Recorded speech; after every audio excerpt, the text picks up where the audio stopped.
and welcome back to Global Happenings. Today, we are so excited to have you again. 2023 and Igbo Presidency is one of the topmost political issues currently trending. And right now, we have heard a lot happening. Ohanes Igbo Yaka, who is the youth president, has come out to debunk that there's no such group that is kind of standing behind Tinubu's presidency. And right now, most people are saying that Atiku is still looking up to Peter Obi to be his assistant in event of him being given the ticket to run for presidency. But then a lot of people are saying it won't work that way. But the Igbo group has decided to step up its support by creating a committee, and you're going to see the duty of this committee because they're going to move around the whole of Nigeria to do the needful so that they can garner support for their own. Some say it is already late, but it's better late than never. But then let's look at what their intentions are as it has to do with the creation of this committee. Now, according to the news, the Apex Igbo Sociocultural Organization, Hanes and Igbo, has set up a committee that will visit the various emirs and obas across the country to draw support from them to appeal to their people in the political parties to nominate Igbo candidates for the 2023 presidential elections.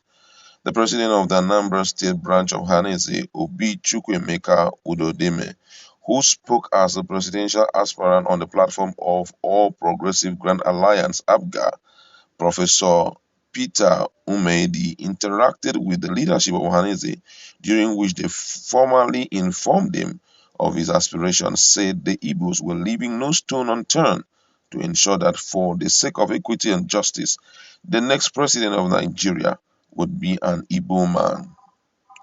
Udodeme expressed worry at the stories making the rounds that the two major political parties were nursing the idea of presenting their candidates from the northern part of the country at the time. The general feelings among Nigerians was that the presidency should be zoned to the southern part of the country. According to him, the Imeobi Ohaneze, the highest decision-making body of Ohaneze and Igbo, will meet in Enugu on May 5th, which is tomorrow, 2022, to take far-reaching decision on the 2023 Igbo presidency. He commended Ume Imadi, who is the former chief judge of Anambra State, for presenting himself to serve Nigeria at the highest level after his meritorious service in the judiciary. Addressing the people, Umedi pledged to administer the country with firmness and fairness and reposition Nigeria to the path of progress, harmony, and prosperity. He said, uppermost in my mind is how to reconcile with ourselves across the length and breadth of our dear country, Nigeria. It is not possible for us to achieve economic, educational, scientific, sporting, or sufficient breakthroughs when we are hungry, insecure, and unstable. Nigerians are traumatized on daily basis from one-term killings, displacement, disorganization of business and social life with attendant difficult to sustain economy, commercial and domestic life. These are issues on the front burner as we progress to the polls for the office of the President of the Federal Republic of Nigeria on the 25th of February 2023. With all modesty, I have the initiative and capacity to reposition Nigeria in 4 years if I am elected as President of the Federal Republic of Nigeria in 2023.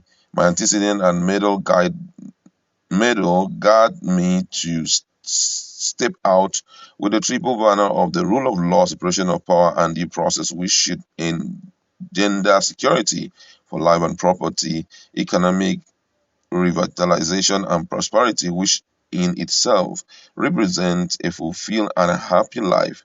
These issues should be at the core of our rejuvenation as a nation.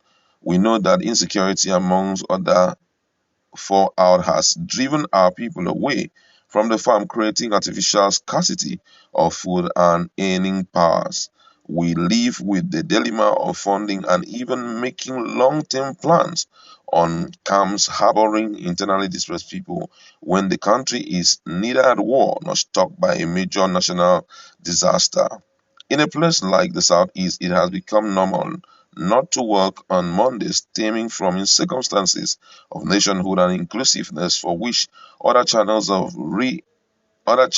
approachment are available but are not utilized. It has long become a risk to travel by road, which now extend to the sea, rail, and air. People are kidnapped easily, and a huge amount are demanded and paid through the established communication grid and existing financial system. I look forward to a Nigeria where justice will reign for all citizens irrespective of tribe or status. The bulwark of my presidential bid is predicated on popular vote at the point by a majority of Nigerians. We should respect the ballot. We should canvass and sustain free and fair election.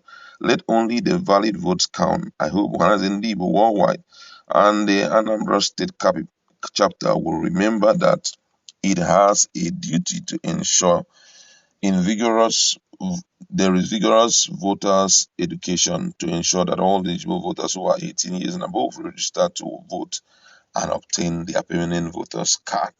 Well, more people are coming out from the southeast, but most interestingly is the fact that by tomorrow there will be a meeting among the southeasterners, among the Johannes and the Igbo leaders, where they will agree on something, especially as it has to do with who or with a committee, forming a committee to go around and establish relationship with other parts of the country in order to secure, even at the primaries, an opportunity for the Ndibos to win. Now, ABGA already have someone who has made known his interest to run for government presidency come 2023, and the person is hailed from, the southeast. So you just realize that there is so much going on in the southeast to ensure that at the end of the day, the southeasterner have at least a grip of one of the tickets from the two majority parties. Nigerians are really talking, and most people are saying it should be Peter Obi that should be given.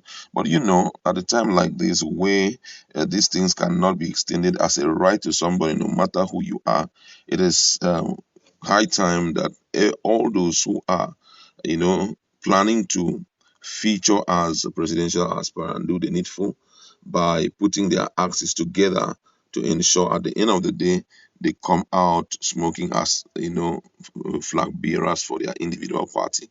All right, we'd like to leave it there. Go to our comment section.